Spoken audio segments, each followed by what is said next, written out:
pondo ng DPWH ay ating i-allocate. Ito po yung nakita. Alam naman ninyo, nagkakagulo ngayon doon sa House of Representatives, sa Kongreso at saka sa Senado dahil iniimbestigahan yung mga flood control na hindi maganda.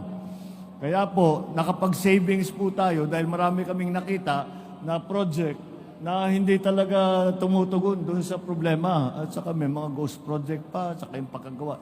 Kaya tinigil ko lahat yan para matiyak natin na tama naman ang paggamit ng pera ninyo. Dahil pera ninyo ito hindi pera ng gobyerno ito Pera ng taong bayan ito Kaya tinitiyak natin na tama ang gawa. Sa pag-imbestiga namin, nakapag-savings po tayo ng malaki.